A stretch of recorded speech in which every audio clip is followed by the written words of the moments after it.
कि कट करते जाओ। मैंने काफी आपकी वीडियोस को देखा है और लास्ट टाइम आपने एक बात को रखा कि अगर आपके पास्टर यहूदीवाद या यहूदी से बात रिलेटेड कोई बात करें तो आप उनको एकदम से छोड़ दें।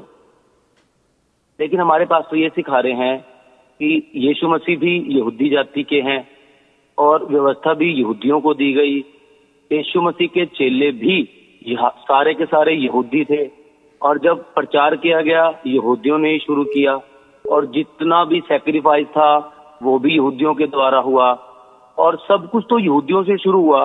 तो अगर हम यीशु को प्रभु मानते हैं वो तो ऑलरेडी यहूदी हैं और जब वो यहूदी ही हैं तो अगर प्रभु यीशु मसीह अपने चेलों को वही यहूदीवाद सिखा रहे हैं, अपने यहूदी लोगों को सब बातें सिखा रहे हैं, तो वही यीशु मसीह दशवांश के बारे में यहूदियों को बोलते हैं, न्याय को रखें, विश्वास को करें, वो सारी ये बातें अपने चेलों को सिखा रहे हैं। वो यीशु यहूदी है, वो सारी लॉ को और व्यवस्था को अपने चेलों को भी सिखा रहा है, लोगों को भी सिखा रहा है और वो वध किया हुआ मेमना भी है जो पूरे जगत के लिए बलिदान किया गया। व्यवस्था में लिखा है कि वो मेमना होगा, वो यहूदा के गोत्र से आएगा। तो जब सारा कुछ यहूदियों के द्वारा ही हमारा उद्धार हुआ, यहूदियों ने चाहे अपनाया यीशु को चाहे नहीं अपनाया, लेकिन यीशु भी यहूदी था, पूरी यहूदी की व्यवस्था को पूरा किया, चेले भी यहूदी, सब कुछ यहूदी और एग्जाम्पल भी सारे यहूदियों वाले। इवन यीशु मसीह जो मत्ती की पुस्तक 25 अध्याय में जो 10 कुमारियों का जिक्र है वो भी शादी से रिलेटेड है, रैप्चर भी शादी से रिलेटेड है, 7 पर्व जो होने हैं जिसमें से 4 पर्व हो चुके हैं वो भी यहूदियों के हैं, 3 बाकी हैं वो भी यहूदियों के हैं। तो मैं अपने पास्टर को कैसे बताऊं कि जो डैनियल राज्य में सिखा रहे हैं, या तो आप उसको एक्सप्लेन करें कि यीशु मसीह को प्रभु नहीं मानना, किसी और धर्म से किसी और जाति से यीशु मसीह के तरह या कोई आएगा तो उसको मानने, तो यीशु खुद यहूदी हैं और मैं यहूदीवाद को मानूं कि ना मानूं। डैनियल सर से मेरा एक क्वेश्चन है, वो थोड़ा एक्सप्लेन करें ताकि मैं अपने पास्टर को आंसर दे सकूं। Okay, thank you. कट करिए, पिन निकाल दीजिए। ओके, अभी कॉल नहीं लेना, मेरे को एक वचन पढ़ना है आपको, उसको रख दीजिए साइड में, फोन को नहीं उसमें, अच्छा इसमें से पढ़ लीजिए। ओके, जिसने क्वेश्चन सुना है अप्रिशिएट करता हूं। भाई का नाम क्या बताया था? कोई बात नहीं। ओके, तो ये जो भी भाई हैं मुझे बहुत अच्छा लगा, इज्जत से बात किया इन्होंने, रिस्पेक्टफुली बात किया है और अपनी बात को बहुत अच्छे शब्दों में लिहाजे में रखा है, अच्छे शब्दों के लिहाज में रखा है। अप्रिशिएट करता हूं भाई साहब आपको। ओके, आपका क्वेश्चन था कि सब कुछ यहूदियों की तरफ से आया। यहूदियों का मतलब है इजरायली।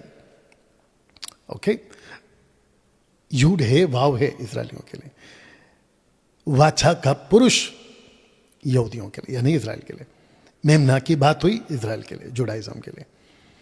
जितने 7 फीस्ट ऑफ इजराइलाइट्स थे वो भी यहूदियों के लिए। ये आपका क्वेश्चन था। जब सब कुछ जूइश तो फिर हम यहूदीवाद को क्यों नहीं माने? तो सबसे पहले भाई साहब आपको बताना चाहते हैं कि यहूदी होना अलग है और यहूदीवाद के डॉक्ट्रिन को लेके चलना ये 2 अलग अलग है। ये पूरब और पश्चिम का इतना फर्क है, टोटल अपोजिट है। तो जुडाइज्म अलग है and the group of JUDA या इजराइलाइट्स वो अलग है। हमको इसको मिक्स नहीं करना है। तो आपके जो पास्टर है, ये तो $1,00,000 बोल देता हूं, आपका पास्टर जुडाइज्म या इजरायली नहीं है। ये अगर आप सुन रहे हैं तो उनको भी बता देना आप इजरायली नहीं है।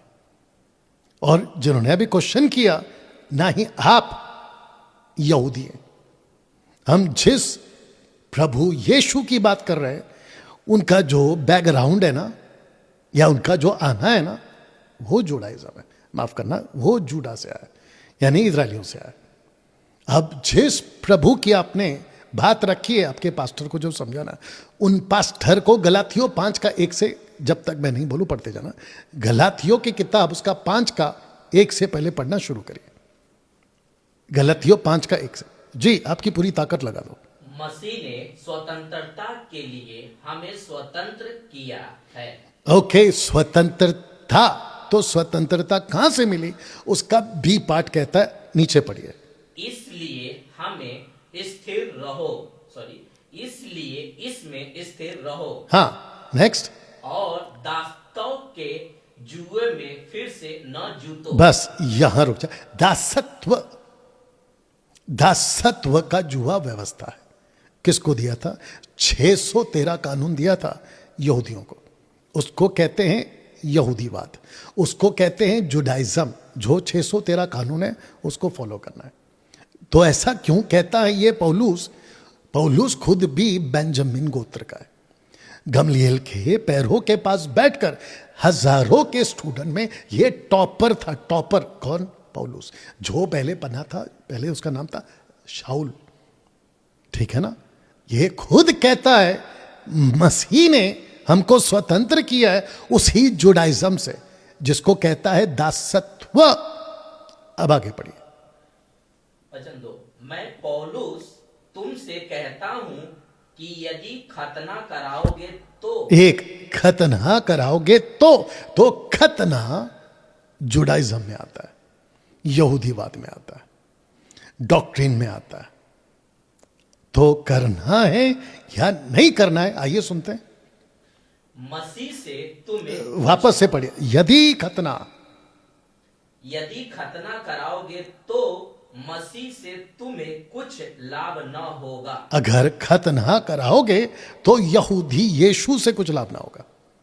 अब बताओ, तो यीशु कौन है? यहूदी है। पौलुस कौन है? यहूदी है। लेकिन डॉक्ट्रिन कौन सी है? यहूदीवाद। उसको करने को कहा है कि नहीं करने को कहा है? आइए पढ़ते, वापस पढ़ो, आइए जल्दी। मैं पौलुस तुमसे कहता हूं कि यदि खतना कराओगे तो मसीह से तुम्हें कुछ लाभ न होगा। आगे। फिर भी मैं हर एक खतना कराने वालों को जताए देता हूं कि उसे सारी व्यवस्था माननी पड़ेगी। ओके, तो खतना का कनेक्शन व्यवस्था से आ गया और व्यवस्था का कनेक्शन खतना से आ गया। तो अगर कोई खतना कराएगा तो उसको सिर्फ खतना नहीं करानी है। अगर कोई दशमांश देता है तो उसको सिर्फ दशमांश नहीं देनी है। अगर कोई एनिमल सेक्रीफाइस करता है तो उसको सिर्फ एनिमल सेक्रीफाइस नहीं करनी है, बल्कि उसको पूरी, पढ़ो जल्दी, उसको पूरी सारी व्यवस्था माननी पड़ेगी। कितने कानून है? 613, उसको माननी पड़ेगी। तो इसका मतलब ये हुआ भाई साहब, जो आपने क्वेश्चन किया, सबसे पहली बात वापस कह देता हूं, आपने बहुत अच्छे तरीके से बात को रखी और मैं यही अपेक्षा करता हूं कि जो भी क्वेश्चन करे तमीज में करे, जैसे भाई ने किया।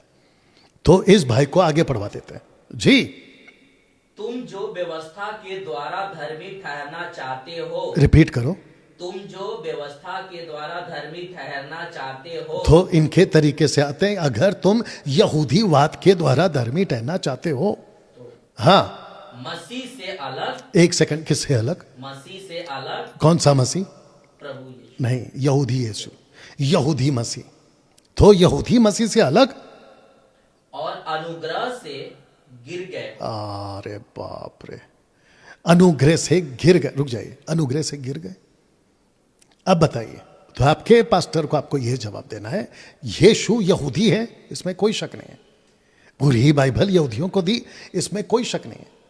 यीशु के जितने भी कानून बने थे उस वक्त में भी और यीशु के दरमियान भी 31 AD तक, वो सारे के सारे जुडाइज्म के लिए, यहूदियों के लिए। लेकिन जैसे ही 34 लगता है, स्टीफन की मौत हो जाती है, वहां से गॉस्पल चेंज हो जाता है, यानी कि शिफ्ट हो जाता है। चेंज नहीं, शिफ्ट हो जाता है। हाँ, उसको चेंज भी बोल सकते। In what terms? के सुसमाचार यहूदियों के हिसाब से नहीं, बल्कि सुसमाचार प्रभु यीशु के द्वारा। इसलिए गलातियों 1:6-7 में लिखा है कि जो सुसमाचार हमने सुनाया, कोई और सुसमाचार तुम्हें सुना, इसका मतलब व्यवस्था को मिलाकर वो श्रापित है। तो डैनियल राज क्यों ना कहे कि जो भी जुडाइज्म को फॉलो करता है वो तुरंत छोड़ दे, क्योंकि वो मसीह से अलग हो गया है और अनुग्रह से गिर गया है। वो छोड़िए ना, इब्रानियों 6 और इब्रानियों 10 जानते हो क्या लिखा है? जो जानबूझकर गलत काम करे, गलत तरीके से जो शिक्षा उसने पाई है, वचन की शिक्षा पाई है, अगर वो उसको तोड़ता है तो वो मसीह को फिर से क्रूस पे चढ़ाता है। तो ऐसी व्यवस्था जो प्रभु को फिर से क्रूस पे चढ़ाए, ऐसी व्यवस्था को आप क्यों लेके चलना चाहते हो? आशा करता हूं कि आपको जवाब मिल गया होगा। इसीलिए आप लोगों को एक मौका दिया गया है। फोन नंबर रखा हूं, अपनी बात रखिए जैसे भाई ने रखे। अब लीजिए कॉल आता है तो।